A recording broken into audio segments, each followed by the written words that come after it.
And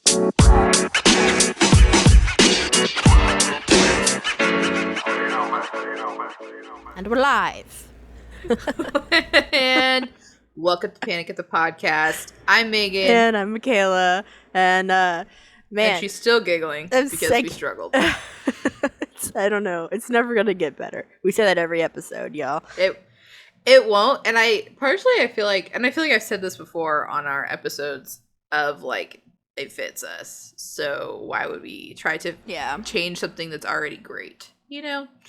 So don't fix it if it ain't broken. Pretty much, yeah. It's a little broken, but we're not fixing it. Yeah. This eyebrow looks really good today. Big side tangent. It does look really good. I wish you guys could see the video. It looked really good yesterday. I think I did a really good job when I was like shaping it and like plucking it out and everything. Then I got this one over here that's just like, oh wow, guys! For all of our listeners or audio listeners, but one of their eyebrows is thicker than the other one. Mm-hmm. They're more like acquaintances than they are sisters. This one also sits on my face higher. It always has. So, and it's the expression. Like it's the one that provides any kind of expression on my face. The other one just kind of sits there like a lifeless lump.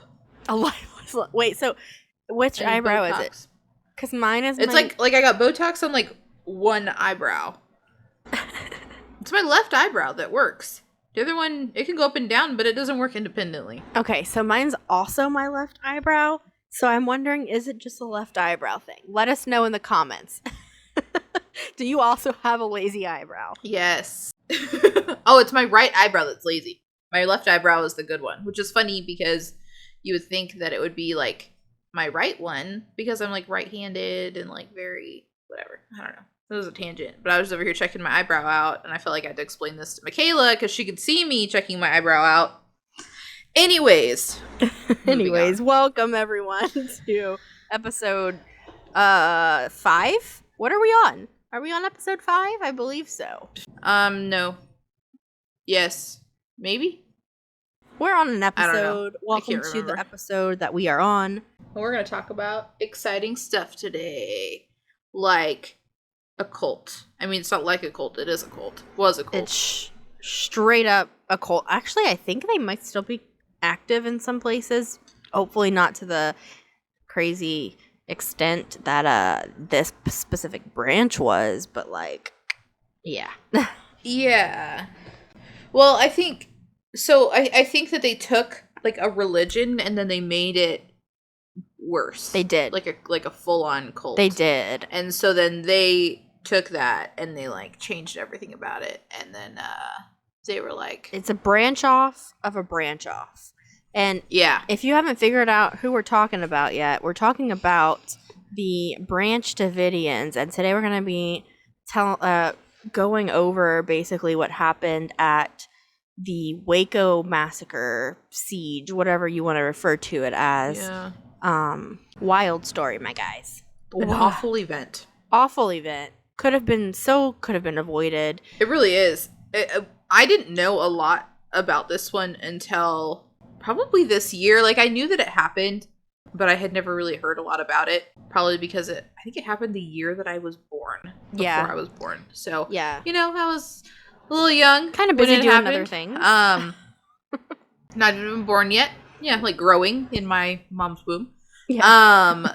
But I had no idea, like, a lot of this stuff until I made my wife watch the show on Netflix about it, and she doesn't like TV. Like, she really is like a one episode, you know, and then done for the day kind of person.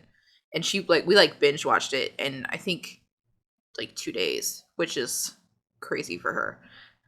That's saying a lot. If you haven't seen it, you should. I feel like I just heard that it wasn't on Netflix anymore. It's not. It's somewhere else, but I don't know if that's true. No, it's not on Netflix as far as I know, unless they've put it back on by the time this episode comes out. But it is on Hulu at the moment, so if you have Hulu, go watch it. It's literally just called Waco. Oh, really? Yeah. And let me tell you, the actor who plays David Koresh, who is our main guy in the series, does such a freaking good job. Like, he is so convincing. You buy into it. Like, I feel like I found myself being like, this guy is David Koresh. Like, I don't know. He obviously, that's his job. He's an actor. He's supposed to be believable, but very, very well done. Yeah. Go watch the show wherever you can find it, and listen to this podcast and let us know what you think. Yeah. So let's just jump right in. What we've got going on. Let's tell you a little bit about David Koresh, our main guy. I don't want to call him main character because was a real person, but David Koresh was. But he was a character. He was. So. That's fair enough. So David Koresh, a little background on him. He was actually born as Vernon Wayne Howell on August 17th, 1959, and he was born in Houston, Texas. I didn't actually realize that he had changed his name until, like, researching this. Right? Did you know that? Yeah, I had no idea. No, and I was like, part of me was like, well, I don't blame him for changing his name. Yeah, but then I learned, like, why. Did you see why that he chose the name that he chose? Yes, I did, and we're gonna talk about that later because interesting and telling, I think, of who he was as a person. But basically, he was, born. His mom had him really young. He was born to his mother at 14 years old. 14. Wow. That's real young to be having babies. Yeah. And he actually didn't know who his father was. His dad, basically, like, right whenever he was born, or some sources say, like, even right before he was born, his dad kind of just left. So he never knew his dad. He never had a relationship with him. But as a baby, his mom started dating this other guy who was abusive. He was also an alcoholic, and he moved in with them. Once his mom turned 18, so when David was roughly 3 or 4 years old, she actually sent David to live with his grandmother.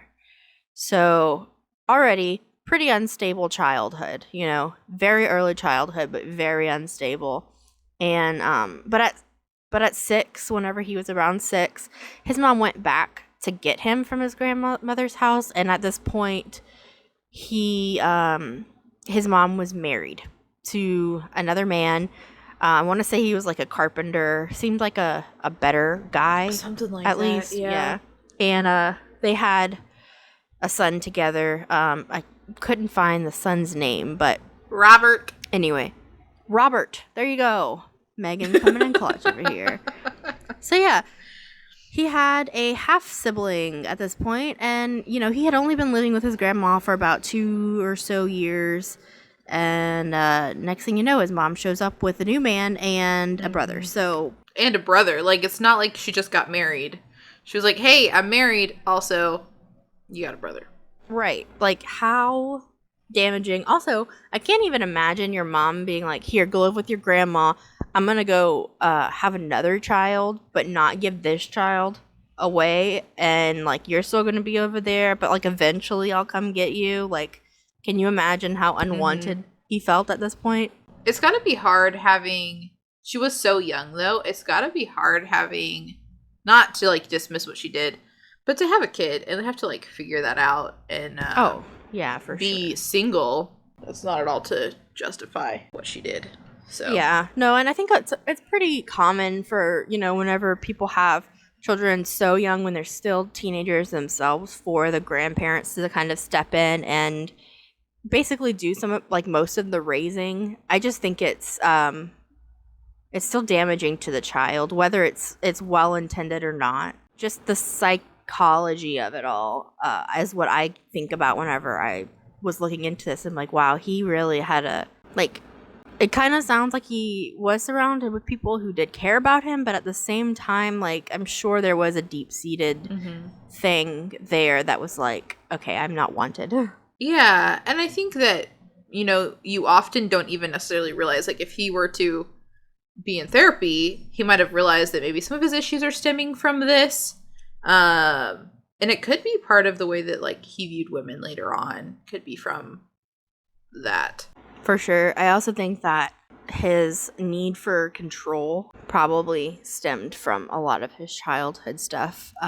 He was also bullied as a kid, and he had dyslexia, which I'm sure just didn't help anything at all. But he was pretty intelligent, and it's reported that he really liked to like tinker with things. He liked to take things apart, specifically like techie type things, see how they work, try and put them back together. I feel like a lot of kids go through a phase where they get curious and wanna do stuff like that. Yeah. So, and he loved to do that just to see how it would work. So he would love to just take it apart with the specific. He wasn't destructive. He's like, oh, how does this work? Okay, cool, I got it. Put it back together. Which, I mean, that's cool. Mere curiosity. Yeah.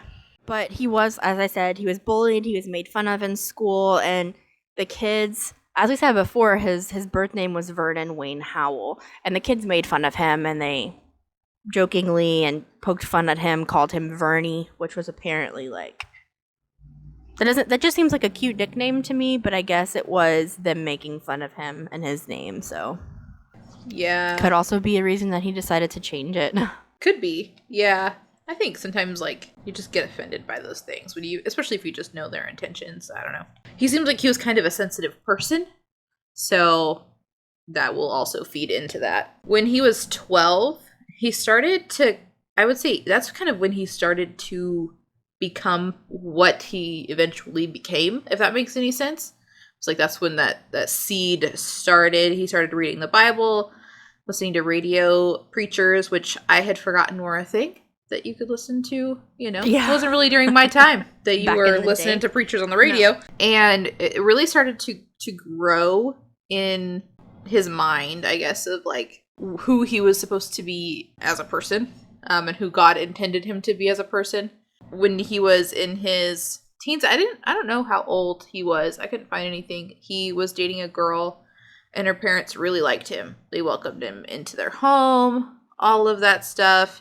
And he probably had like a sense of belonging, having come from like his mom kind of shipping him off, and then to find a family who was like, hey, we like you, like come live with us, but that all crumbled really fast when his girlfriend got pregnant and he was kicked out. Yeah, the dad was livid. I mean, can you imagine? Understandably. There was also a bit of an age difference. He was 19 at the time, and she was like 15. Yikes. I didn't know that. Yeah. Jeez. After he was kicked out, the thing I found was saying that he spent a lot of time in cemeteries praying and asking for guidance.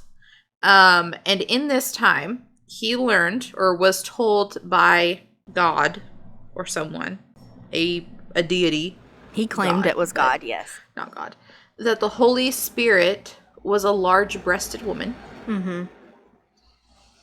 Why? I don't know. Why does that matter? I don't know, but why is that the description? It mattered to him for some reason. It did. It made me so uncomfortable when I read it. I was like, Holy Spirit, I'm sorry that you are being sexually objectified, if that's what you are. Right.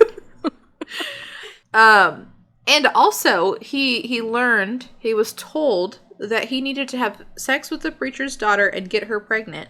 To that, he went and told the preacher and was kicked out of church. Which, I mean, rightly so. The preacher was probably pretty uncomfortable with hearing this young man say this about his daughter. And I think David was like, he was in his 20s at that point.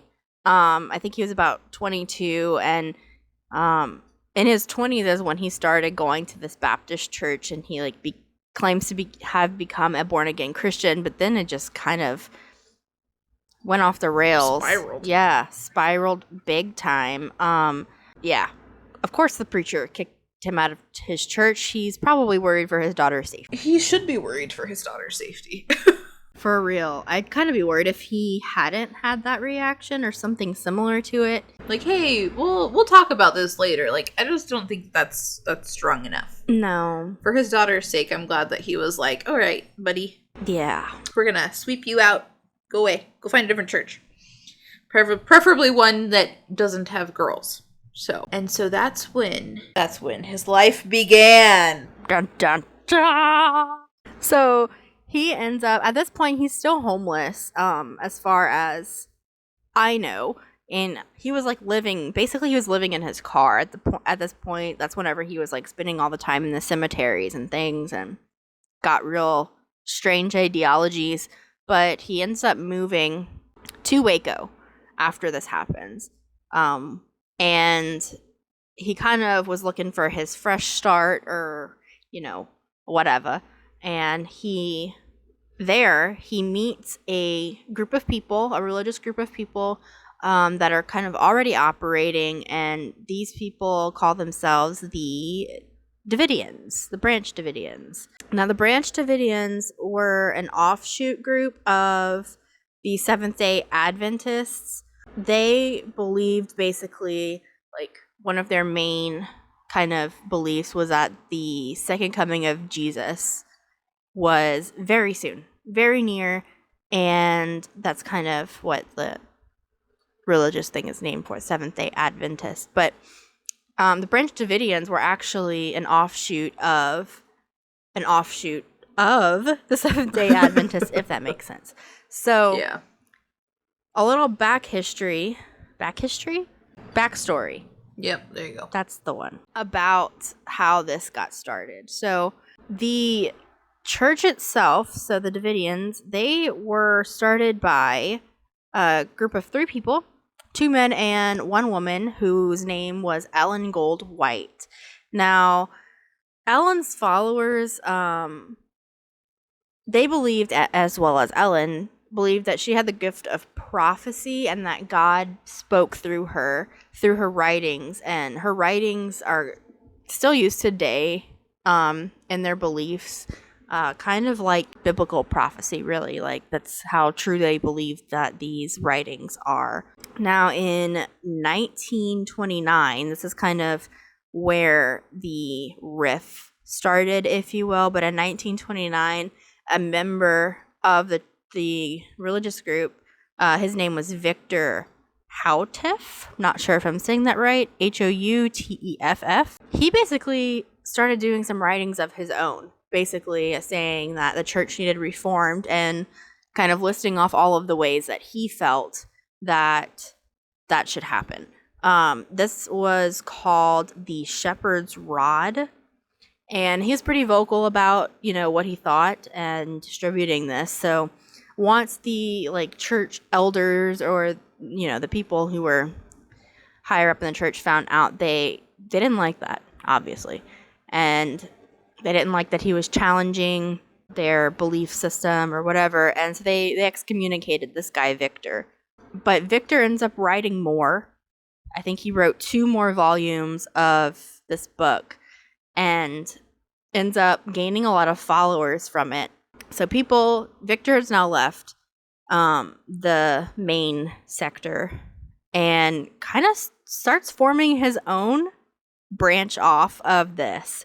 So he forms his own group, and they are called the Shepherd's Rod. And they end up buying a chunk of land outside of Waco, which later will become what we now know as Mt Carmel. He buys this land, which is about 13 miles outside of Waco. Lots of backstory, guys. Lots of backstory. The important stuff. Yeah, it is important to know how they got their start, because I think it kind of helps you see how far off the group eventually got and gets. Just because all of these offshoots happened, there was so much division, so much confusion. I think between the followers, because everyone would just challenge one another, like, oh, no, I'm the prophet. No, I'm the one that's getting words from God. No, these writings are correct. And just a lot of confusion. And competition. So much competition. I'm closer to God than you are because he sent me this, blah, blah, blah. Yeah, Bruh. yeah. Yikes. Calm down. Yikes. So later, they end up changing their name to the Davidians. So just Davidians, not the Branch Davidians, just Davidians. So they were Shepherd's Rod, now they're Davidians. This happened in 1940s, in 1942, I think. They end up like gaining a lot of members. It says that they had gained up to 100,000 members by this point, which is a lot of people. That's a lot of people. A lot. That's so many. Jeez.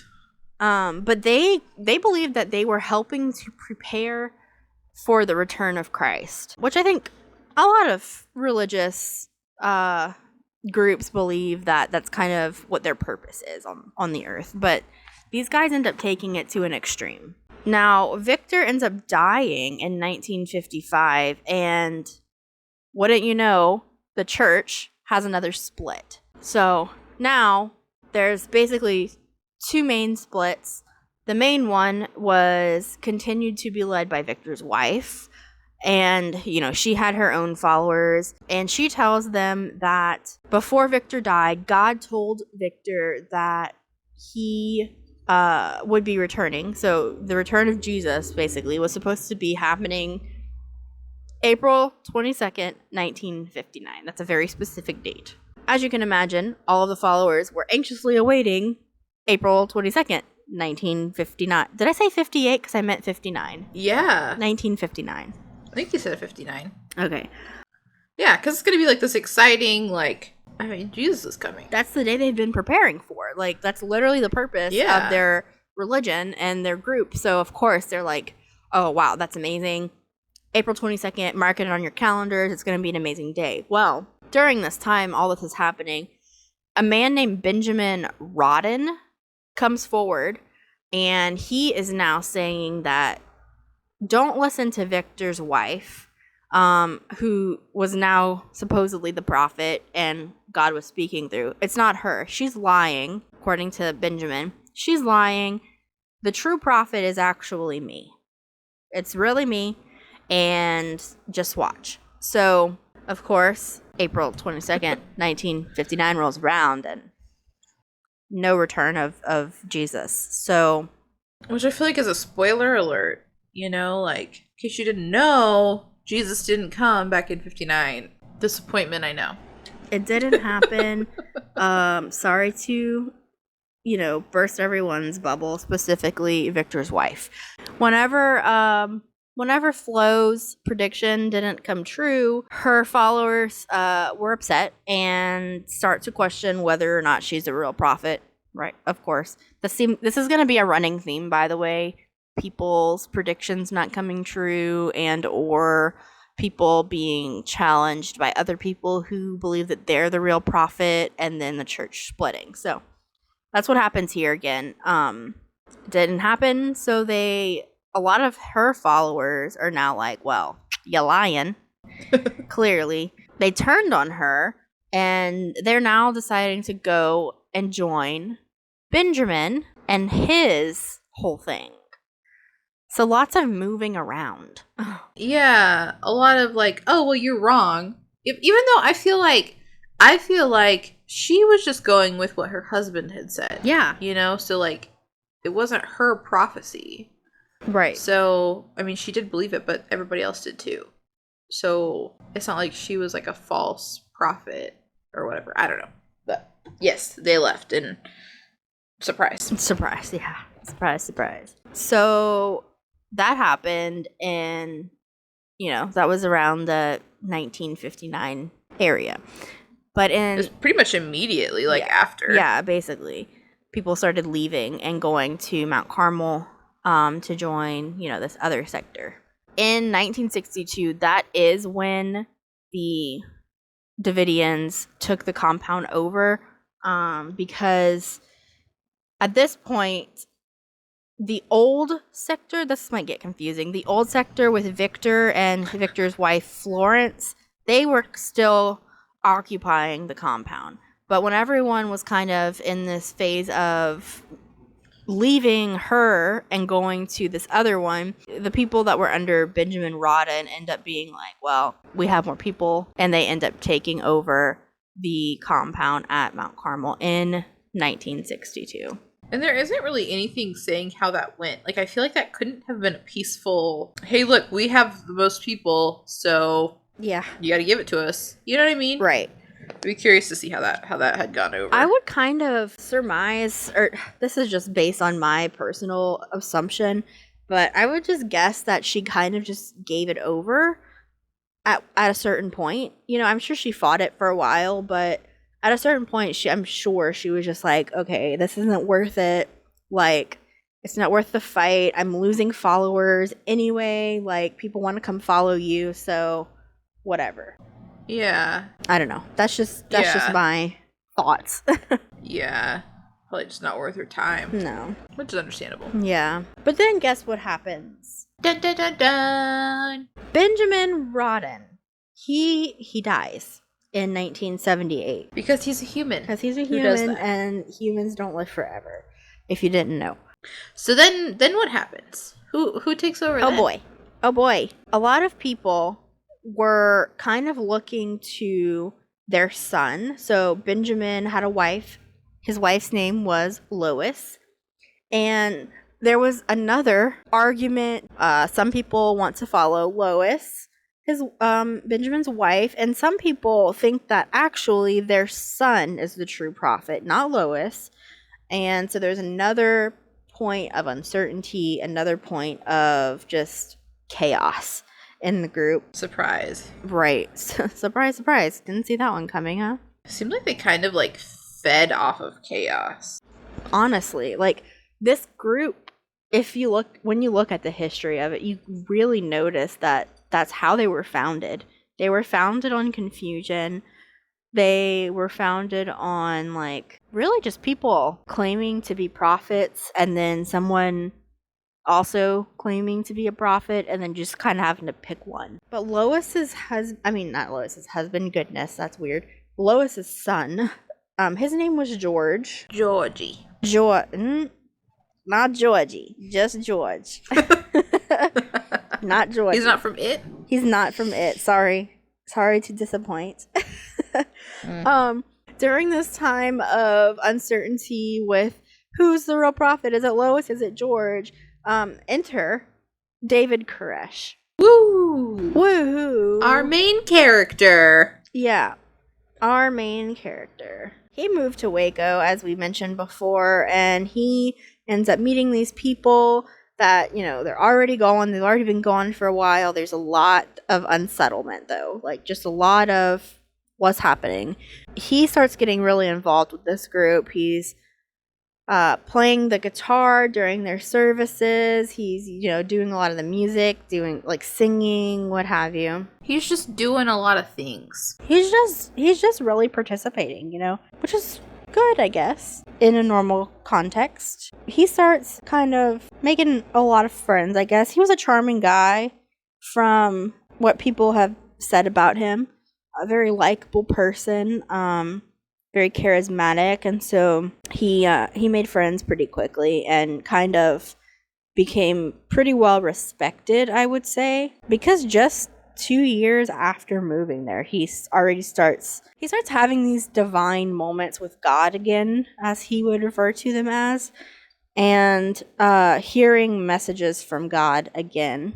He starts telling the people this, by the way. He's not keeping this to himself. Like, whenever he has these moments, he tells people. But one of these divine messages that he received from God was, yet again, God telling him to have a child with a random woman. This time being Lois, who, mind you, pretty up there in age at this point. Yeah, she was in like her 60s. Like, beyond any age of having a child. Yeah, literally in her 60s, but whatever. So he starts apparently having this affair with Lois. As this is starting to happen, Lois is still in charge of the group, kind of like for the most part, by the way. Even though there was like that division of like, well, we really kind of think that George should be in charge, but Lois still remained in charge. And as David and Lois are now having this affair together, He kind of got special treatment, I would say, and was allowed to start giving messages during services and preaching, essentially. You got there one way or another. He was just fully participating in the group there. He just wanted full participation award. Dove in head first. It didn't take long for the people to really start to like drift towards him and lean towards him more as a teacher. Like they really started to like him, you know? Which of course, old boy George didn't like. Poor Georgie. Little Georgie. Georgie wasn't a fan. Georgie wasn't a fan of David, the man who was having an affair with his mom. What a weird oddity. What a weird thing. Why wouldn't he like the guy? What a shocker. Wouldn't that be just your... You'd be like, oh, look, it's a new BFF. Hey, Dad. What you doing? Hey, Dad, who's probably close to my own age. Half the age of my mother, for sure. And says that God said that you should give me a brother. What's up? Or a sister. I'm a sibling. I don't know what God was wanting. Right. Oh, before we go on with Georgie and David, we should talk about David changing his name, because we did mention that earlier, and it's interesting. So he ends up changing his name after he started really getting into religion, and he very carefully chose the name David Koresh. The name David was chosen by him because David really believed that he was basically the Messiah. He really believed he was the savior of the people and that he was a descendant of the house of David, where Jesus comes from, in case you didn't know. David chooses that name because, he's the head of the biblical house of David, according to him. And so, of course, why wouldn't he name himself David? It also is kind of funny to me that he chose David because he joined the Branch Davidians. Davidians? Yeah. Yeah. But Koresh, he chose the name Koresh, which I think this is the most interesting part of the name change, because Koresh is actually the biblical name originally of Cyrus the Great. In the Bible, he is the king who ended the Babylonian captivity and allowed the Jews to return to their land and rebuild the temple in Jerusalem. So really, really important guy. And so David's that guy that did the thing, Koresh, that's going to be my last name. So very biblical, high up names. It seems like a little conceited of yourself to name yourself. It's one thing if okay, you're a baby, your mom chooses to name you after these things, but if you choose that name for yourself, that to me that just seems conceited. You're like, hey, this is how great I am and will be.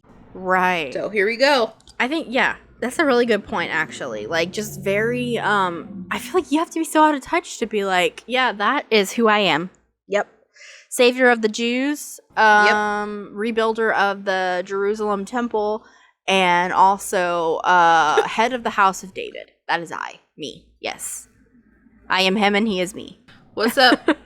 Just doesn't make sense to me, but whatever. It doesn't have to, I guess. But I really feel like that really tells who he thought he was. He thought that he was some hot crap right there. He was like, yeah, that's me. And you're gonna know it. He chose a name with purpose. I feel like he is very calculated with choosing that name, because I also think that name demanded power in his eyes. And I mean, I guess it makes sense that he would want to change his name since he was bullied for it as a kid. So I feel like it had even that much more power in to him personally. I don't know. I'm speaking for the guy at this point, but that's my assumption. Back to good old David's divine encounters with God. I don't know a lot of them, but I do have a few. The fact that he was in his 20s, right? God had told him to get, Lois pregnant when she was in her 60s, well beyond the ability to have a child for, your normal average person. Maybe she wasn't a normal average person. I don't know. But then God was, he says, the God was like, hey, yo, what's up, bro? I want you to marry this girl. Her name is Rachel Jones. And also she's 14. So pick that one. You should definitely marry her. Which is a little yikes. That big Well, yikes. I would say, yeah, a lot of, yeah. And then the worst part of that is that her parents were like, yeah, okay, cool. To this man in his 20s marrying their daughter who is 14. Like, that's disgusting. Yeah. Now, this is in the 80s. This is not whenever, like, people would get married with these big age gaps and it was normal. I mean, okay, let's just talk about, for the record, that should never have been normal. But there was a point in history that we all know that did happen. This is in the 80s. This is not normal. No, this was literally like 40 years ago. It's not normal to have like that age gap, or for your kids to be getting married at 14. It's not like we're in biblical times where everybody was married by the time they were 14. Right. And also something to note is that in the state of Texas, as far as I know, even still to this day, the age of consent is 14 with parental consent. So technically, in the eyes of the law, there was absolutely nothing wrong with this marriage. Which is insane. So shouldn't be allowed. But then David goes to Israel. Don't really know why or how long he was there for. Yeah, I couldn't find any but he was there. Reasoning or anything like that. No, it's not really reported on the reason or even like how long he was there, but he was there, and he, of course, has more divine encounters with God while he is in Israel. And he claims that God gave him a vision that basically confirms his name to him, right? So gives him this vision that he is truthfully the reincarnate body of Cyrus, the king. Whose name he took, yeah. Yeah, it wasn't that he just took the name. He was just like a reincarnated version of him. Like, he took it all. Yeah, and not only that, he's chosen by God. So David has this interaction this vision that he claims that God gives him in Israel, and now he really, really feels like this is his purpose. Like, he is really supposed to be the savior of the people, specifically that he needs to go back to the U.S. Because remember, he's still in Israel at this point. He has to go back to the U.S. to fulfill this prophecy and this vision that he's been given to, I quote, restore the Davidic kingdom. So he goes back to Texas. I have a question real fast, though. How was he able to fit his enormous head back into the airplane? I don't know. It's probably a miracle. He'd probably tell you. I feel like that had to be a problem. I'm sure it was. He probably had to buy multiple seats just to fit the enormity of his head. Yeah. And his ego. Yeah. Okay. Cool. Yeah. Yeah, fill the whole plane. Yeah. Private jet. Continue. So now David is back in Texas, in Waco, and in 1986, that rolls around. Mind you, this all happens within like a very short time span. Like, David's only been part of this group now for about 5 years, and he's already married a child that's involved in this. He's gained a lot of notoriety within the group itself, and now it's 1986, and Lois unfortunately passes away. So George, of course, her son, sees this as his opportunity to finally take over and sit in his rightful place as the leader, the prophet, okay? David doesn't want that, though. David thinks that this is his time. This is his time to shine. Mm-hmm. And people, David at this point has a lot of followers. People really back this guy. They really believe him. Of course, George has some followers as well, but George actually, once he takes over, he forces David and his followers out of Mt Carmel, and he does this at gunpoint. At gunpoint. Like, why would he need to go that far, buddy? Why? But he does. Go big or go home. Go big or get out. Yeah. Yeah. Or find a new home. All right, get out of here. We don't care about you. They did find a new home for a little while. It wasn't really a new home though, because they were actually living in buses and tents. But they went to a little town called Palestine, Texas. I actually don't think they pronounce it Palestine in Texas. They call it something different. Just a fun fact. I don't remember how they pronounce it though. When I lived in Texas, I used to pass that place all the time. I think it's like maybe Palestine. That's probably not right either. But they definitely don't call it Palestine, but I'm going to call it that for today.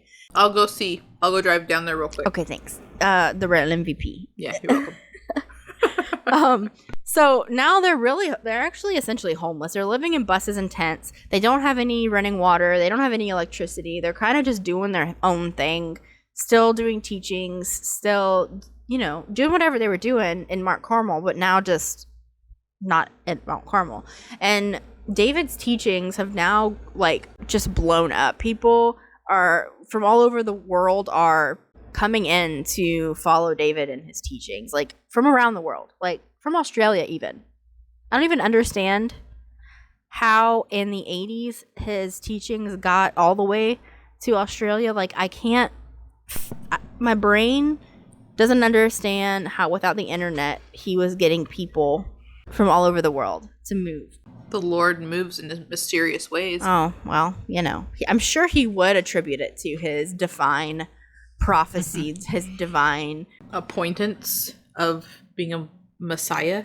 And literally so many people are drinking the juice, if you will, from David, that people are leaving George, who is still at Mount Carmel. They're leaving him to go follow David. So this, of course, pisses George off. Little Georgie not liking this. So much so that he decides to challenge David to a duel, like one does. Oh, to a duel. To a duel. Now this duel, not like any other duel I've ever heard of, but what old boy George proposes that they do to show who the true prophet is whoever can raise a corpse from the dead must be the true prophet and therefore rightful leader. So I mean, the idea isn't wrong. If you can raise somebody from the dead, you're obviously the Messiah. There's something there if you can raise someone from the dead. However, where are you gonna go find a body? Oh, well, Georgie. Who do you pick? Let me tell you, he found one. He just dug one up. Yep. He was just at the cemetery, eeny, meeny, miny, mo. We're picking you. You're going to be exhumed today. And that's what he did. He exhumed a body. Mm-hmm. And this is honestly so disturbing, but also one of my favorite parts of this history. Freaking hilarious. Because George digs up this body. And David's supposed to provide his own body, of course, right? George isn't gonna just be like, "Oh, I got you, bro. Let me go dig you one up too." No, David's got to provide his own body. But instead of doing that, David plays. Hey, man, here's the list of things that you need to bring. You need to bring, probably a change of clothes. We're running a little low on food, so please provide your own food, your own lodging. Bring a tent or car or something you can sleep in. A body. You're gonna definitely need one of those. Yeah. BYOB. Not the cemeteries. We suggest you go late at night. Maybe we're all black to kind of blend in. BYOB's got a whole new meaning. It really does. It really does. Maybe they're gonna have to bring the regular B of beer or some kind of alcohol for after they take out the body if they accidentally pull out someone who was maybe a little more dead than they had anticipated. Yeah. Yikes. Big yikes. Big oof. I don't know. Man. Oh. But David does the pettiest of petty things, and he just, instead of digging up a body or providing his own, he just tells on George. He rats him out. He snitches, if you will, to the police. I think it's so funny. As I was reading it, I was just giggling. I was like, dude, of course he did. Right? This guy's, he's smart. A smart move. That's an older brother move. Well, you did the stupid thing. I'll just go tell about it. I just imagine, David had to have agreed, be like, yeah, we'll do that. for George to go dig up the body. So in my mind, this is how this played out. George very maturely, very heavy sarcasm here, very maturely challenges David, another grown man, to a duel of raising a corpse from the dead. David obliges. He says, yes, what a great idea you have, good sir. Do that. Never heard one better. Never heard a better idea in my life. Waits for George to acquire said body. And he's like, now's my chance. Now is my chance to get the one up here. So he rats him out to the police. And of course the police are like, well, there's not really much we can do without some proof, or evidence. We can't just go knocking on this man's door and be like, you got a body? Show me. Because that's not going to work. He brought a picture of the casket, but he failed to get a picture of the body inside. To which the police were like, look, casket, great, cool, those exist, yeah. But we're going to need a picture that there's a body inside that casket. To which I'm like, go find out your dang self that there is a body. They just dug it up. It looks like it was dug up. It's not like when you pull a casket out of the ground, it looks pristine, like you just picked it up. I can't imagine. First of all, also, I would love to know how he acquired a picture of the casket. How did that part happen? But couldn't really, there's no information on that part. But David, after hearing the police be like, we need a picture of the body to do anything, David is like, say no more. I got you, my guys. So David and 7 other members of his group literally go on a covert 7 of them mission. thought this was a good idea. 7. Did you hear that? 7. 7. So that's how many of them were stupid. But continue. 8 if you count David. And so they break into Mt Carmel to go take a picture. But lo and behold, Georgie, Mr. Man's got some people on watch and they get caught. They just catch these guys. It's really, I don't even understand how they caught 8 people breaking and entering. Really, 8 people. Probably they were so silent. How would you ever hear 8 people breaking in? 8, a little herd of dummies with a camera to break in to be like, hey, look, where's the body? Who's keeping the body inside? That thing smells. I don't understand at all this situation. And how far in advance did they dig this body up? To just be storing it, right? For him to have time to just to be like, hey, look, I picked it up. I know we got a week, but I'm just gonna keep it probably in the kitchen. probably put it in the freezer with everything else. They probably did, because what else would you do? I don't know. Maybe start with not digging up a dang body. Fair enough. Yes, a sane person would say that. But after they get confronted by these other members of George's sect, I don't know what to call them. There's a gunfight that breaks out. And obviously police end up getting involved. They're called and everybody's arrested. Everybody gets in trouble. Everyone. David and the people who broke in, obviously, they get charged with. Well, first of all, they get charged with attempted murder because George actually did get hit in the gunfight a couple times. And once police showed up, they found George essentially hiding behind a tree, bleeding from his gunshot wound.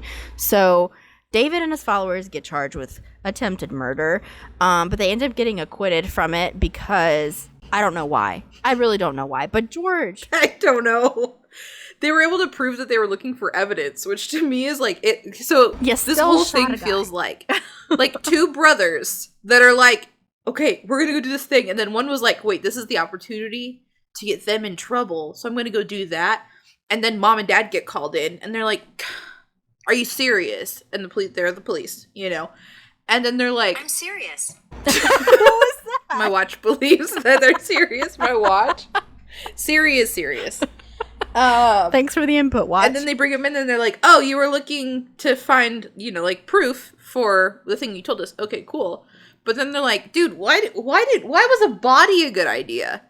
The whole thing looks like this really dysfunctional family. The most dysfunctional family. So George ends up getting arrested. But homeboy also doesn't serve jail time. Like, he gets arrested for illegally exhuming a body, but he doesn't serve jail time. I don't understand. Yeah. How this happened and whatever. I like low-key a little Yeah, they were annoyed. just like, hey, that's fine. Time goes on, whatever. Everybody gets out of having any legal repercussions from all of this. You know what? Let me back up because I just lied to you. I do know why he didn't serve any jail time, because George, instead of serving jail time later, wait, I think I'm confusing myself. You're gonna have to edit this part out. I think you're confusing yourself too. Yeah, I'm confusing myself. Back up, rewind, forget everything I just said. They do all get off of their charges. However, later, they're doing their thing, whatever. Time passes. August 5th, 1989 rolls around, and George is being challenged again by a new person. A new guy comes in and is saying, "You're not the prophet, I'm the prophet." Well, of course, George is just over all of these people claiming that they're prophets, because he's clearly the prophet, and he was willing to dig up a body to prove that. And so, obviously, it's him. And so, he's not having it anymore, and he's just pissed. So what George decides is the right action to take is to kill this person. He literally goes and gets... With an axe! With an axe. He goes and gets an axe and just murders this guy. You can't be the Messiah if you're dead. That's so awful. This guy obviously, like, just doesn't... His options are raising people from the dead or just killing them. Or bringing them to the dead, yeah. How is there nowhere in between those two options? I don't Life know, dude. and death. Clearly. Where that he was like, maybe there's a better way to do this. Not in this guy's mind. No. Not an option. Life or death. Life or death, literally. Ride or die. Those are the options. Yeah.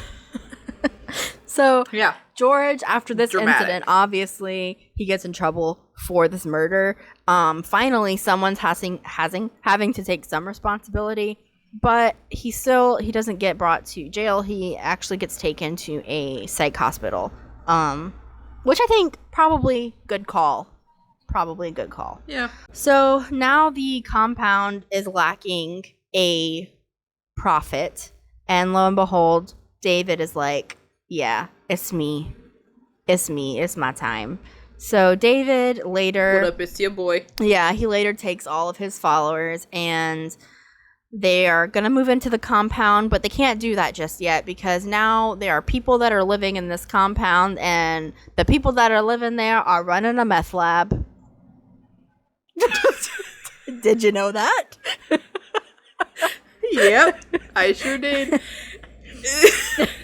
Okay, y'all, let's talk about this compound for a minute. It's seen some crap in its life. It's seen, a 6-year-old woman is supposed to get pregnant. It's seen this man hear from God that he should marry a 14-year-old. It has seen someone storing a body just for funsies to try and prove the Messiah.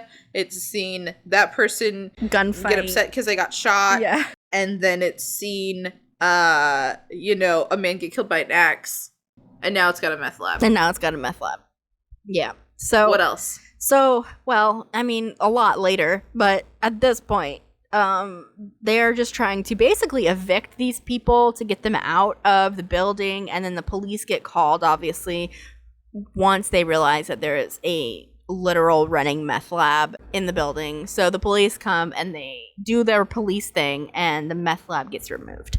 So now finally, David and his followers can enter Mt Carmel and use it for its intended purpose. Finally. Jeez, about dang time. Been a bumpy ride. It's been a bumpy ride. So now we're getting into David's teachings, basically, because now David is literally the leader of the Branch Davidians, and this is kind of where, believe it or not, this is really where ish starts to hit the fan, if you will. This is a progressive ascension to the fan hitting. This is where. I think it's crazy that this is like when it Yeah, starts, like everything you know, before like not before. No. Everything before now was normal and fine. It was totally just how people are. Right. But David ends up like doing all of these teachings, and of course he has this other divine thing that God has told him to do. And he releases, he was like, okay, gotta record it. Of course, that's kind of David's MO. Gotta record it and give it out to the masses. So he records and releases this new tape, which he entitled New Light. And in this tape, he's like, yeah, God told me that now I need to procreate with all of the women. But like, just me. And the reason is because I am the Messiah and I have to rebuild the new kingdom. And specifically, I'm supposed to have 24 children so that 24, gotta have 24 children so that these children can be basically the 24 elders around God's throne, which is talked about in the Bible. According to David, this is what needs to happen. And so they would eventually, though, by the way, these children, they would eventually rule the second kingdom after the return of Christ. So big thing that needs to happen. I mean, that's just a lot. That's a lot. And you know, like, no one seems to have been like, David, this is a little much, my guy. Like, maybe let's tone down on the procreating with everyone, because David only has this one wife, by the way. David has just this one wife called Rachel at this point. That's the 14-year-old that he ended up marrying. But he literally is like, makes this decree. I don't know, that word makes me think of Harry Potter and Umbridge for some reason. I decree. But he makes this thing where all of the people who are married, all of the married couples, you're not married no more. You got to get divorced because I need to marry your wives. Because that's the only way that I can procreate with these women so that they can bear my children. And then we can like really get going with this whole like second kingdom thing. So that's what they did. They were like, okay, we're gonna all get divorced and we're gonna let you literally marry our wives and literally get them pregnant because you said so. And what? And that just sounds like a great idea. I didn't marry that woman because I loved her or any of those things. Like, no. Why would I do that? That doesn't even make sense. How like dehumanizing. Right? I just can't imagine. No, me either. And under this new thing, like, everybody else is now by like law, whatever, by David's law, they have to be celibate. David is the only one who does not fall under that new rule, of course. And he ends up fathering 18 kids by these women. So he falls short of his goal, really. That's a lot of kids. 18, that's still a lot. And that's really not that many years. Yeah. Because that came out in like 89 and then crap hit the fan in 93. So early 93. So I mean that's a lot of pregnant women at once. Right, exactly. And of course, a lot of these women that he was essentially married to, I'm using air quotes, they were not of age. They were children. They were underage. And a lot of people end up kind of wondering if something is going on at Mount Carmel. Understandably. Rightly so. Yeah, and something to note that in Texas at this time, not sure if this is still a thing, but there's something called is it called Commonwealth marriage or something like that? Common law marriage? I don't remember the exact term. Yeah, it's still a thing too. Yeah, basically you don't have to be legally married, like have the whole ceremony paperwork thing. It's kind of like if you've lived together for so long, you're considered to be married. Which I don't understand that exactly, but that's kind of what ended up happening. He was only legally married to the one woman, Rachel. All of these other quote unquote marriages were just common is it common law marriage? I'm going to look it up because I don't want to use the wrong term. Yeah, it's a common law marriage, I believe. Yeah, that's what it is. An investigation ends up happening in 1992 just because of people reporting them about child abuse, basically. Because it's obvious that you're starting to notice. I just imagine, like, they did live kind of in the middle of nowhere, but they still would have to be out in public. People would see them, and you would imagine that seeing all of these really young girls pregnant or with David, whatever, would kind of look a little sus. Little bit. And it was, I mean, they kind of knew, like, the compound was out there. They knew that there was, like, a lot of people like, you can't hide that kind of stuff. You know, Waco still isn't that big of a place. So, especially back then when it was not the size that it is now and run by Chip and Joanna Gaines, that, like, right. You know, it's a little harder to disguise the fact that you have, like, a commune 13 miles away. People are going to come in and get their groceries. So, and so this investigation by Child Protective Services actually lasted like 6 months. They end up finding that none of the girls that were technically married under this common law marriage to him were under the age of 14, and all of the ones that were underage did have parental consent. So technically, there was nothing that could be done under the law. Like, they technically had broken no laws, which is just very infuriating to me. Wow. They did try to charge him with bigamy, but because he had legally gone and gotten married to his first wife, they couldn't do anything. The common law marriage doesn't fall under that category because it isn't illegal going in and signing papers marriage. Basically, it's like a loophole.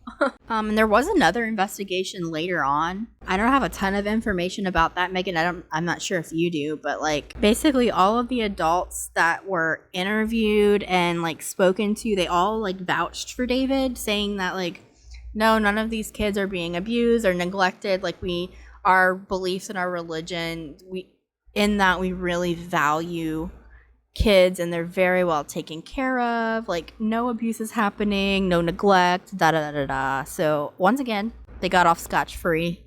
Nothing could be done legally. That's just so crazy. People were trying to kind of keep them in line, I think, a little bit, but things kind of really started to get a little crazy, and I think people were starting to get a little more suspicious and worried about the compound, the commune there, because basically the compound itself, they needed a lot of money to run all of this. Because keep in mind, like, this commune was pretty much self-sufficient. Not everybody had jobs. A lot of people just lived there and they kind of had jobs within the compound itself, but there were some who worked elsewhere, worked outside to bring in money. Because they had a lot of mouths to feed. Like, even if you just think about just food, I mean, there were enough women to be able to make him have 18 children in, what, like 4 years or something like that? 3 years? So, just women and infants, like, that's a lot of kids. That's a lot of people. That's expensive. And then you gotta think, like, a lot of them had husbands, and there were people who there were some women who were not chosen. They were not chosen to be his wives. So I don't know how many people were living there, but there were a lot. So it's a lot of money. Exactly. They needed $15,000 per month to keep the compound running. Jeez, that's a lot of money. And this is like back in the day. So this is $15,000 in the 90s, like the early 90s, late 80s, that they had to come up with every month. So that's a lot of money that they need. How the heck did they have this money? Where were they coming up with it? Well, as mentioned before, some of the members did have outside jobs that they contributed, to the expenses. But there was one guy in particular who kind of was like the biggest monetary contributor. And what he did is that he sold guns and ammunition. And he went to a lot of gun show type things to sell all of this stuff. And then the women would also go with him. They had, in time, developed like a clothing company, and they would sew clothes. And this clothing line, get this, They called the clothing line David Koresh Survival Wear. So, fun. Love that it was his name, but they were the ones doing all the work. Yeah, right? Like, I highly doubt that David was, like, sewing clothes. Yeah. But whatever. He probably approved the designs. Probably, yeah. I'm sure he was like, oh, you should do this. This would be cool. And then, like, but they had to do all of the work because I just feel like that's the kind of person he probably was. Yeah. So, like, the fact that these people are selling guns is a little suspicious. And eventually, like, a mail delivery driver guy is, like, delivering mail, obviously, to the compound, and he sees this like package that he thinks are grenades, so he reports it and the ATF gets involved. This is really whenever things start to escalate, like once the ATF gets involved, and this is kind of the beginning of the end in my opinion. The ATF agents, they don't want to tip David off, but they start speaking like to people kind of surrounding him that are in like the gun community. They start talking to this one specific gun dealer who David would actually buy guns from. He bought like a lot of semi-automatic rifles and like other kind of gear to modify the guns and things like that, because he was actually taking these semi-automatic guns and taking them to the compound to modify and make them into fully automatic. Fully automatic, yeah. Why would you need to do that? Unclear. But he was. And he was doing it in like big numbers from what I could understand. Yeah, it almost seemed like they were stockpiling weapons of all kinds for something. Yeah, and like what were they doing it for? Who really knows? But the gun dealer tells us all of this to the agents, and you know, he's like, yeah, David does all of this. He buys and sells them, and that's how he kind of gets money for the compound, whatever, blah blah blah. The gun dealer, when the agents were still there, he was actually like, I could call him, and if you want to talk to him, whatever. But the agents didn't want to talk to David, which I don't understand. He called David on like another line, and he was like, hey, I have the ATF on the line. And he was like, hey, yeah, have him come out. And the ATF like didn't want to take the call. They were like, no, we're good. Which is, to me, is like so much could have not happened had they just taken the call. Not to say that they were right in a lot of areas, but like, geez. Well, their whole reasoning, they end up coming back and saying later that the reason that they not only didn't talk to David, they also didn't go out to the compound to see, because David invited them. He's like, yeah, come have a look around. You know, I'll show you what I've got, what we've got going on. And the ATF's reasoning for not doing those things was no one who was in possession of illegal weapons would show them to us. So why even go? That's just the beginning of where the ATF could have done better. But also, converting semi-automatic rifles to fully automatic wasn't illegal at the time, and fully automatic rifles weren't illegal themselves. So they were just regulated. So all that was going to happen if they went out there and found these was he was just going to have to pay some fines. And that was it. Like, it wasn't even like jail time for any of this. So they probably were just like, dude, we don't care. Which, to that I say, why? Why not just go check it out? Why not just go look? I don't get it either.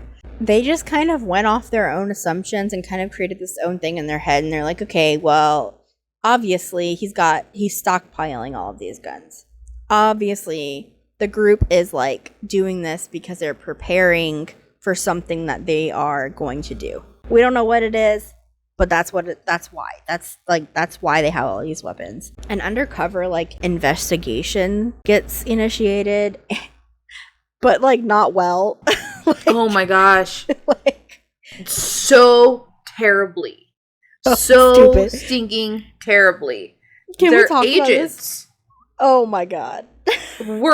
was two who were in their like late 30s, 40s, somewhere in there. They drove nice cars. They wore real nice clothes, but then said that they were philosophy majors at the local college. College students, guys. College students. They moved in next door claiming that they were philosophy students at the college. Right off the bat, they don't believe them. Like, they don't look like college students. They don't. You know what a college student looks like. Come on. They're not driving nice cars. Man in their 40s, they're like late 30s, early 40s, driving a nice car, wearing nice clothes. and who seems to be well adjusted, is a philosophy major at your local Waco college. I think it was David's wife is the initial one that like went over to like meet the new neighbors and like talk to them or whatever. And even she was like, no, like there's something real suspicious and weird about these guys. Like obviously they are keeping an eye on us. Like they're obviously here for that reason. There's no other reason that they're here. And they couldn't answer like simple questions about their college campus.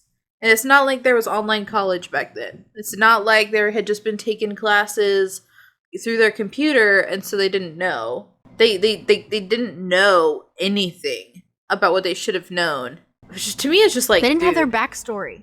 What? No. Yeah. They what kind of police agent work is that? And like, bad. And they're like ATF. Like they're not just like your local Joe Blow like sheriff's office. Like they're like a federal organization. It's really mind-blowing how it really poorly is. This was executed. It Honestly, really this whole is. thing was just poorly executed. But like one of these agents end up like becoming interested in joining potentially, and who knows why. He got lost in the sauce and he just starts really like connecting with them. I mean, honestly, they were both of them trying to befriend these guys, obviously, to like kind of see what was going on. But this one in particular really kind of developed an interest and a semi-relationship with David specifically, and ends up in conversation accidentally just letting it slip that he's an agent. How do you just let it slip when you're undercover? Like, was he not trained for this? Was he like the secretary of the ATF and they're like, hey, look, you'll work. Let's go. Like, not trained at all? Because I feel like that's big. I just don't think any of them were trained. But of course, like, David was just, like, unfazed by this because they already had a suspicion that these people were agents. So they were just like, okay, you confirmed what we already knew, basically. Like, wasn't even surprised by this information. And then in all of this, I don't know if this was before or after he already let it slip that he was an agent, but this guy actually took an illegal weapon over to Mt Carmel to show the Branch Davidians. And the reason he did this is that he really hoped that if he brought that over there, it would make them more comfortable to be like, oh, we've got some illegal stuff too, or like we've got those in the basement or something, and like basically admit to them and like entrap them basically. But of course they weren't as stupid as these agents. And I think it's hard to be that stupid. Like, you have to really work to be that dumb. So, but like, this is all, by the way, starting to really make sense in David's mind, because according to their prophecy that they believed that they were potentially going to be martyred in a way that basically they would be attacked by government, corrupt government, but still government, and possibly all be killed. So David was like, okay, the ATF, like, they're the ones, obviously, that are going to cause this to happen. Like, they're the ones that are going to fulfill this prophecy. They're going to come, they're going to attack us because they think we have all these illegal weapons. And so he kind of is starting to like really take this and run with it in his brain. Yeah. And right around that same time, well, it was before that, but when they were surveilling everything, was when the whole 11-day event at Ruby Ridge happened, which I'm sure like solidified more, which we could do a podcast about Ruby Ridge. That one's super sad, where like basically an entire family was killed except for the dad. It was pretty unnecessary, from what I know. I don't know a ton about it, but I'm sure that also like fed that thought in his head of like, it's gonna be corrupt, they're gonna come for us, and we'll probably all die. That event is what solidified it for the like Branch Davidians, because and ironically enough, the team that was used to kind of try and get the people out, I'll go over Ruby Ridge a little bit, but The team that was used for that is the same team that ends up being called in to come and assist with the Waco thing. So, and I don't know how much it was the team as it was this one particular guy running them, but man, he had some crazy ways of doing things. But yeah, you're entirely right. The like standoff in Ruby Ridge, which is in Idaho. If you guys don't know about that, basically there was an ATF standoff with this family. This one guy, he was named Randy Weaver, and he was believed to be a white nationalist, and the ATF essentially like tricked him into selling illegal weapons so that they could charge him. And they wanted to do this so that they could basically get him to be like an inside source for them for the white supremacy thing that he was involved in. So they needed an informant. So they tricked him. They did that. They went to basically give him his arrest warrant and arrest him. But when they got to his house, he refused to come out of the house. And that's when this whole standoff started. In the house with him, it was him, his 4 children, his wife, and a family friend. And they ended up surrounding the house. There were snipers. It was this whole huge ordeal. And long story short, a gunfight broke out. And Brandy's, one of his sons, ended up getting shot. And unfortunately, he died. And that's kind of what started the 11-day standoff. Throughout all of it, like, a lot of other people were killed, as Megan mentioned. There was the sniper. He ends up like shooting Randy and the family friend. They're both wounded at this point. At another point, Randy's wife was holding their child, and she was kind of standing in the doorway. She was shot by a sniper. Can you imagine? Literally just holding a child, and the sniper's like, now's my chance to take the shot. I don't even understand that. And they killed the dog. And that's the thing that, like, pisses me off. Was, like, they took everything and they took the dog, too. Like, jeez. They being the Branch Davidians, they heard about all of this going on. And they were already being surveillanced by the ATF. So, hello. Of course they're worried. They knew that, like, Randy was tricked into committing a crime. That's kind of how they felt the ATF was being with them, like they were trying to trick them into something. All kind of crazy stuff, dude. Then they started being surveilled with like helicopters, so that really escalated things. Mm-hmm. And I can only imagine how like invasive that feels with like the helicopters and everything, because like you have no control over that. All you can do is just like wave when it goes by, and you're like, hey, saw you earlier, see ya, in an hour when you come back by. Like, just insane. Welcome to Sponsorship Mode. This episode of Panic at the Podcast is brought to you by Anchor. If you haven't heard about Anchor, let me tell you a little bit about them. Anchor is the easiest way to make a podcast. It's what we use here at Panic at the Podcast. Let me explain. First of all, it's free. Can't get any better than that. There are certain tools that allow you to record and edit your podcast right from your phone or computer. Anchor will distribute your podcast for you so it can be heard on Spotify, Apple Podcasts, and many other places. You can make money from your podcast with no minimum listenership, and everything you need to make this podcast is right in one place. Super easy to use, very easy to find. Download the free Anchor app today or go to anchor.fm to get started. Thank you again to Anchor for sponsoring this podcast. February 25th. In 1993, this is the year that everything really went down. The ATF finally decided that they need to apply for a search warrant to go and search Mt Carmel to find all of these guns that they supposedly have. In the affidavit that they used to apply for the search warrant, they stated there were so many things wrong with this affidavit. They stated that the neighbors had reported hearing machine gun fire. But in that affidavit did not also say that the police went and checked that out and it was just like a toy or something making some kind of machine gun sound. Wasn't actually machine guns. The police checked it out. Didn't say that in the affidavit.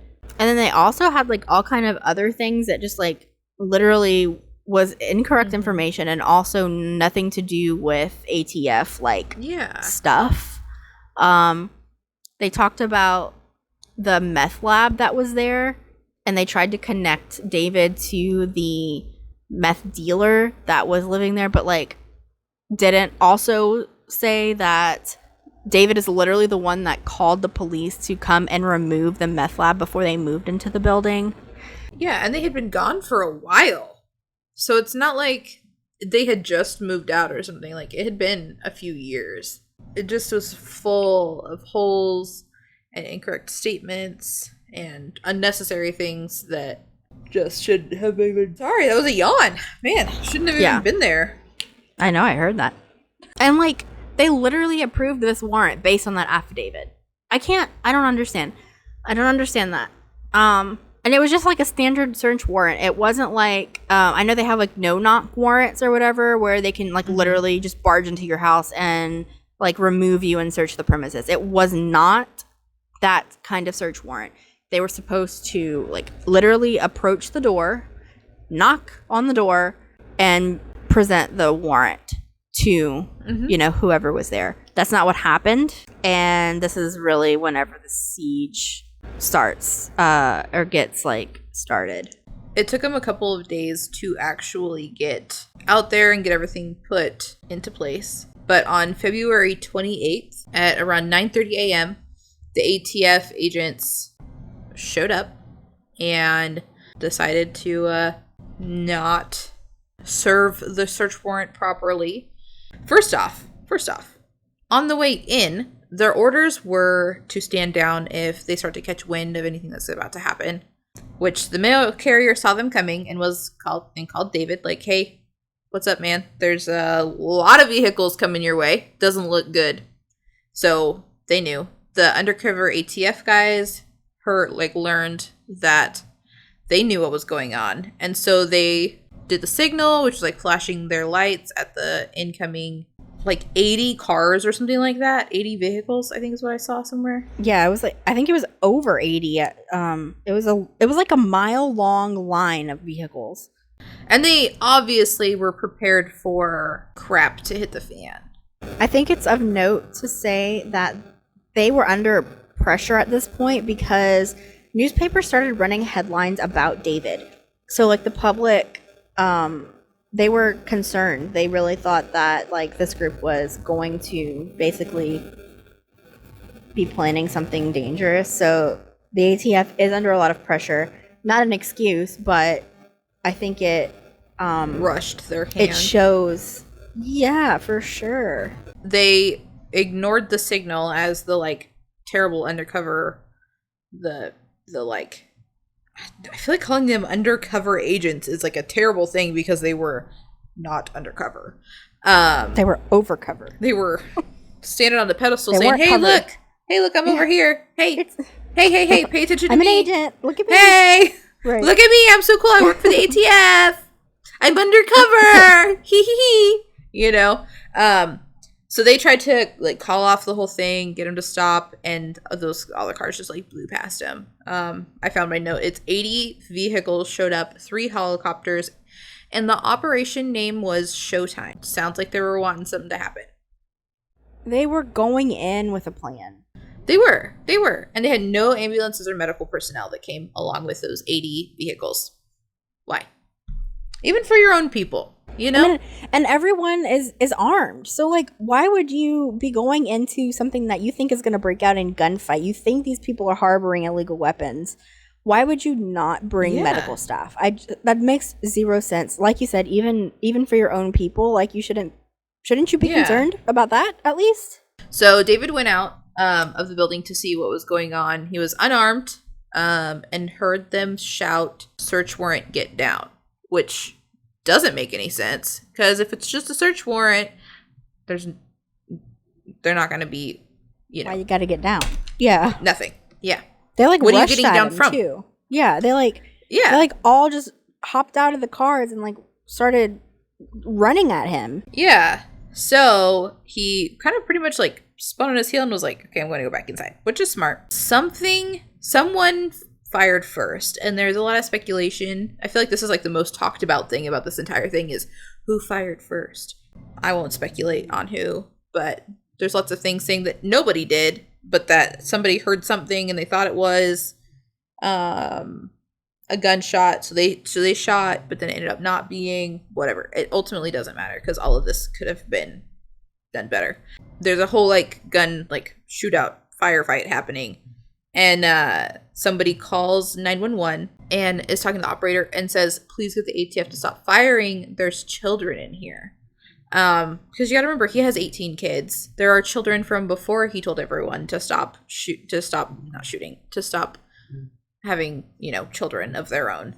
And in that first day, 4 ATF agents were killed and 6 Davidians. And then the FBI takes over, all within a day. And there were a lot of wounded as well. Like there were like a ton. 16 agents that were wounded and 5 Davidians.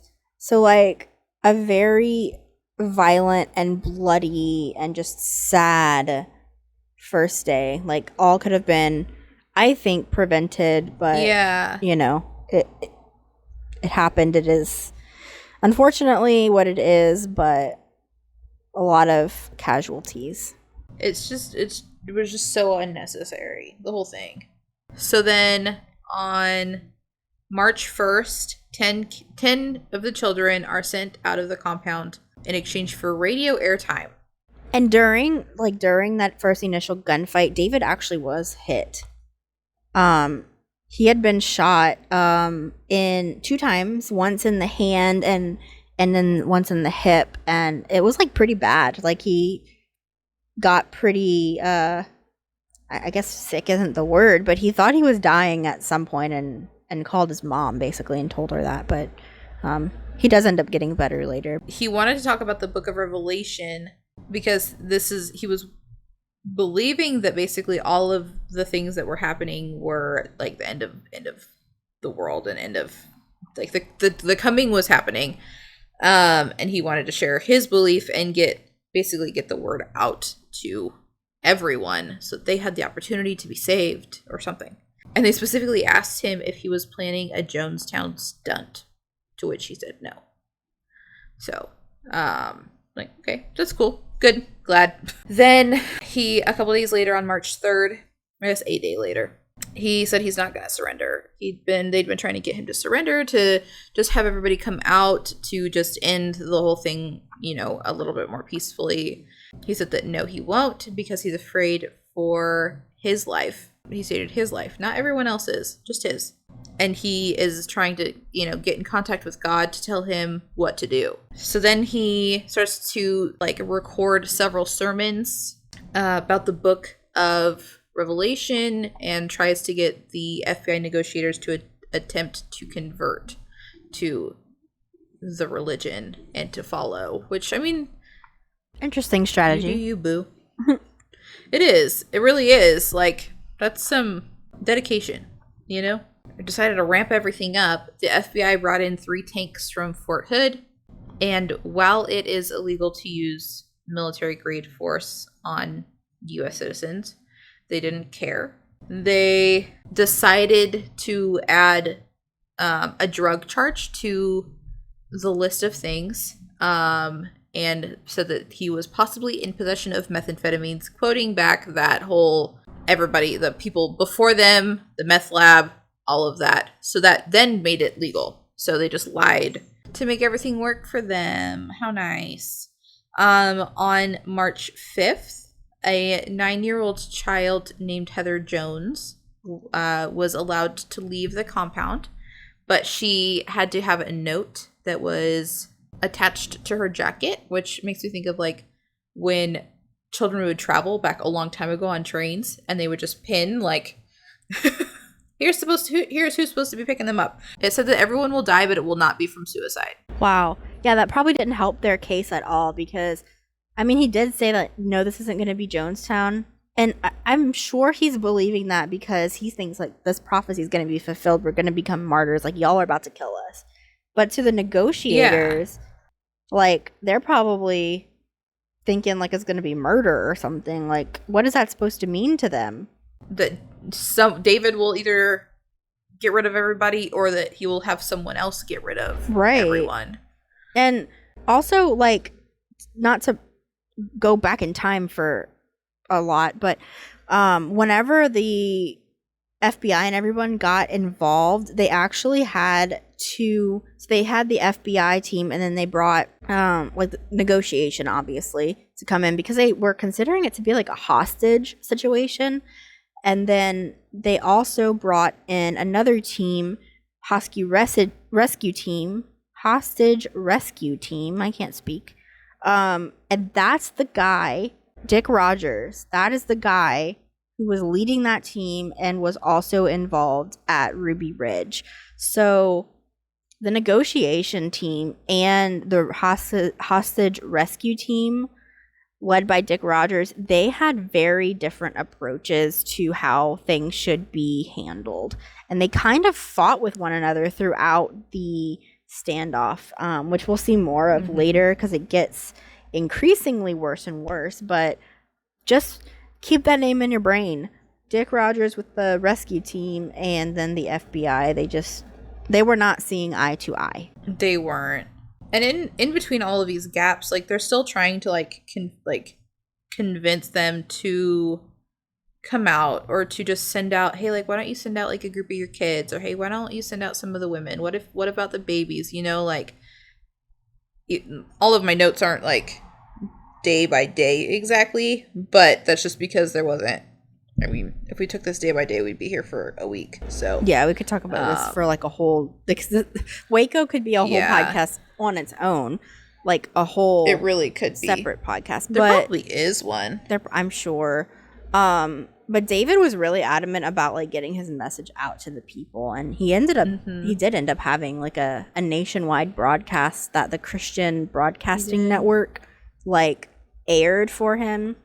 Negotiators were really trying to compromise with the guy to get them to come out, but like he wanted to go on live and talk about Revelation whenever, when you were mentioned that before.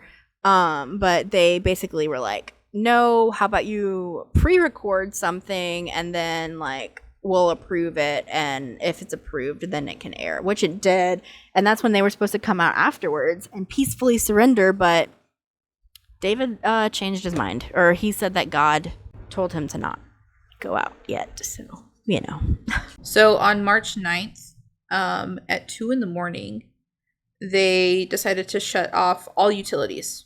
Every single thing was shut off, but they did end up turning them back on for a little bit. They're just trying to make their lives miserable. Basically, like, can we make them so miserable they will come out? And then on March 12th, the Attorney General finally gave the order to permanently cut off everything, as well as all outside communication. It just seems unnecessary. And there's still kids inside. And, like, what really gets me is that this happened, like, all of these really, in my opinion, rude things that they were doing all happened after, like, the negotiation team, for instance, had just given them milk for the children. They had asked for milk, and the negotiation team was like, yeah, we'll get that to you. So they do that, and then they cut the electricity. Like, that's very conflicting messages they're sending at this point. Yeah, that they care, but also, like, we don't care. We want what we want, and you're going to give it to us. So, one way or the other. They part of the reason of raising the stress level was also to challenge Koresh's control. They wanted to see, just how much his people would listen, even if kind of like everything went to hell for them, which just seems like crappy. Like, not to say that he was like this great person who did everything right, but like I just feel like they could have handled all of this so much better. And shortly after that is when they decide that they'll just start torturing them. So they took like huge stadium lights and put them outside all the windows, and turned them on to keep the house lit 24 hours a day.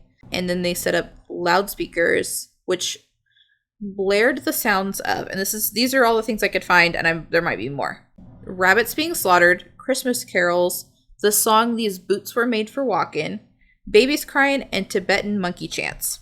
Yeah, bagpipes also is one that I found, and I was like, that's an awful sound to have to hear all the time. Why? Why were those the go-tos? And why do they have sounds of rabbits being slaughtered? That's what I want to know. You holding that in your back pocket for the next time you gotta torture somebody? I don't know. They were just really, like, their team was just really, I don't know, almost immature. Like, the tanks that were there, they even started just driving them all over the property and just destroying stuff. Like, and at one time, David's literally watching out the window as this tank rolls over and crushes his car. One of the members, the Davidians that had been killed in like the first day, they had buried him and like made him a grave or whatever outside, and this tank specifically sought out this grave and just rolled over it back and forth again and again and again. Like, how absolutely disrespectful of them to do that. There was no like humanity in the way that they decided to treat them. No, none at all. On March 18th, the FBI sent a message to those loudspeakers. I'm sure they were thankful to not have to listen to poor little rabbits being killed. Christmas carols. Or these boots were made for walking. After so much time, I'm sure you don't want to hear that either. Saying that anyone who would like to leave is welcome to. And 9 people did take that opportunity to leave the compound. And on that same day, the FBI installed thermal imaging cameras, and fiber optic cameras. I can't talk. So that they could monitor everybody always. No privacy necessary, I guess. Over the next couple days, we have 4 people that finally come out. And then they do, the FBI, on March 23rd, they decide to play the negotiations that they had with the previous people who left the compound over the loudspeakers, which to me seems like... I didn't even hear about that. That's so crappy. Weird. Why would you do that? Yeah. I don't know. But it makes me feel like if they had end up leaving, now those people are going to have a target on their back, you know? Right. Well, and I think they just didn't care. I just don't understand, like, the fact that there were 2 opposing teams that were trying to, like, work on this situation. They weren't working together. They were literally fighting each other. Like, they were doing opposite things. And the team that was actually negotiating and trying to, like, you know, basically use positive reinforcement to get them to comply, that team did get people to come out. Like, there were a lot of people that had come out and they were like, this is working. Like, let's do this. But then the other team was just, like, counteracting them, basically. But I don't know. It's just crazy. So then on March 25th, the FBI demanded that somewhere between 10 and 20 people need to come out of the compound by 4 p.m., but no one did. And so that's when, as punishment, they crushed go-karts, cars of the members, David's, like, beautiful classic car that he had redone and, like, all of that. And just started really just tearing things up. Like, it was their opportunity to, like, do whatever they wanted, I guess. And they took that opportunity and ran with it. There was nothing until April 4th. On that day, lawyers talked with David and they said, hey, it's probably a good idea if everybody were to come out after the Passover. And so they were able to kind of do their Passover, whatever they needed to do for that. I mean, I have like a huge gap here. I have like 12 days of nothing. So I don't know if that was when they were whatever religious ceremonies they needed to do, if there was just a lot of time. But that's when they decided to amp everything up. I don't know where this falls into, like, the actual day timeline, but I do know that at one point, the Davidians that were still inside, they started to get, like, really worried that, like, it was going to get violent again. And then around that point, David claims to have, like, another thing from God that God told him he could break the 7 seals, which are in Revelation, meaning, like, he could interpret them, and that was, like, his new purpose before things got crazy, or if, you know, whatever. He was supposed to do this by, like, dictating what he interpreted these things to mean, and then someone would, like, write it down. So once this was done in David's brain, like, once he interpreted the 7 seals, they could surrender. So, like, David called up his lawyer and literally told him that he would be doing this, and once it was all written down, they could come out and he would, like, surrender peacefully. They could arrest him, take him away. The authorities, the agents, like, didn't believe David was actually going to come out, because at this point David had said multiple times, like, if you allow me to do this thing, I'll come out, for instance, after the broadcast, we'll surrender. There was another time where he said, like, we'll come out, but I want to give some Bible lessons first. So, like, let us do that, and then we'll come out. None of that ever happened, so they didn't believe him. And I don't know if that's when that gap is for you. Like I said, I don't really know. Couldn't find when in the days that happened, but the agents, like, even went so far as to contact David's mother to see if she could, like, enter the compound to, like, go and get him to come out, but she was like, that's probably not gonna work. It could have been done better in everybody's way. On April 17th, they decide to use tear gas as a way to try and get everybody out. They were using tanks to place the canisters inside the house. It was supposed to be a non-flammable CS gas that was used to urge the remaining mothers and children to come out of the compound. But this is the same gas that's given to train the military for torture. So, and it turns out that I think it's in small spaces, the gas is not non-flammable. It is actually very flammable. It's only somehow, some way, something happened and they used the wrong stuff or something. I think it later came out that, like, they used the wrong one. Like, they did use the flammable one. Yeah. But they didn't admit it. They just straight up lied.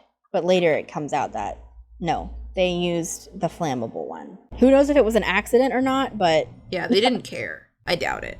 I feel like a lot of this was very calculated. They were just like, yep, nope, screw this. We're gonna just go in and we're gonna take care of it. We're gonna get it done. I want to go home. I want to go, I want to go have dinner. On April 19th in the morning, it was pretty early, they started to notice smoke rising from, like, they had, like, an underground bunker and things. And that's where a lot of, like, the women and children were staying, as well as, like, some of, like, the older men who were not able to really kind of be of any help during, like, the firefights and stuff. A tank was put over the opening, and they were all blocked. I mean, there wasn't anywhere for them to get out. Even when that tank had to be used somewhere else, they just tore apart a building, put it over the opening. Very planned. I didn't get that. Could you try again? That's my watch again. She doesn't like it. Which is fair. I don't either. And then those 3 tanks then tore into the house and put experimental pyrotechnics all over the place, which is just like, or just for fun. They're like, hey, let's just make this a little spicier, I guess. I don't know. And set them off. The tanks were able to get away and to a safe location, and took an hour for the house to burn, and only a few people got out. Oh my gosh. They literally incinerated them. They did. Like, they couldn't, they had no way of escaping. No, only, like, very few people were able to get out, and all of them were, like, hurt pretty bad. And then in the final, like, way to mock them, they decided to raise the U.S. flag where the Branch Davidian flag was. I feel like the people that worked on this were just so immature and so, like, petty about stuff. Mm-hmm. Like, I'm not saying that, like, nothing should have happened, that the Davidians shouldn't have been in some kind of trouble or had legal action taken against them, that they were the victim in this for no reason. I'm not saying that at all. However, the way that it was handled by the ATF and by the FBI, I will never understand. I feel like it was so mishandled and, like, so much loss of life, when I really believe that everyone could have gotten out of there alive. Yeah, totally. So 6 of the Branch Davidians were killed on February 28th, and 76 were killed on April 19th. So it was a total of 82. That's crazy. And that a lot of those were, like, women and children. So unnecessary for them to have died. And 16 ATF. Yeah, 16 that were wounded, 4 that were killed in that time, and then 82 Branch Davidians that were killed. And I don't know how many were wounded out of them. And like, just to show how much someone didn't care about these people's lives. One person, at least that I know of, was in the Branch Davidians that was killed, was not even, he was killed on the first day. He was not involved in the gunfight. He was not armed. He was literally outside doing chores. Yeah. And he was shot down from the helicopter. Yeah. What was the purpose of that? There was doing a chore. He was not intimidating. He was not aggressive. Like, he probably didn't even know what was going on. Some of the people who were killed didn't know what was going on. Like, they just got caught in the crossfire. Yeah. It's just so messed up. And David, according to, that's what I was finishing up saying, was according to the show Waco, which I don't know how true it is, there's speculation that he had someone shoot him, like, from within so that he didn't have to die the way everyone else was dying. And he didn't want to have to, kill himself directly. So, just messed up. So sad overall. Really is. Like, David had some very wild teachings, very controlling personality. Even people who, like, actually survived or left the group before would say that he was very controlling in ways. But that doesn't equal, like, deserving all of this to happen. Especially, like, the followers.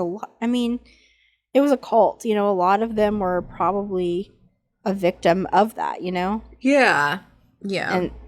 And in certain circumstances, I'm sure there are people who wanted to leave the cult but couldn't for whatever reason, I'm sure. What I was reading was, like, it was really hard for them to be able to. Like, they didn't have their own money. A lot of them didn't have any kind of, like, work skills. They didn't have a degree if they were raised in it, or they didn't have a high school diploma. Like, it was really hard to be able to leave it. Yeah, exactly. And that's how most cults are, like, they want you to be stuck so you can't leave, because at a certain point the control is going to get so outrageous that of course you're going to want to leave, but, like, at that point you can't. It's too late. That's why you just shouldn't get involved. Cults are bad. Okay. Nobody get involved in a cult. That's the thing to take away from this. Do not go to a cult. Don't do it. It's bad. It's a bad idea. Very bad.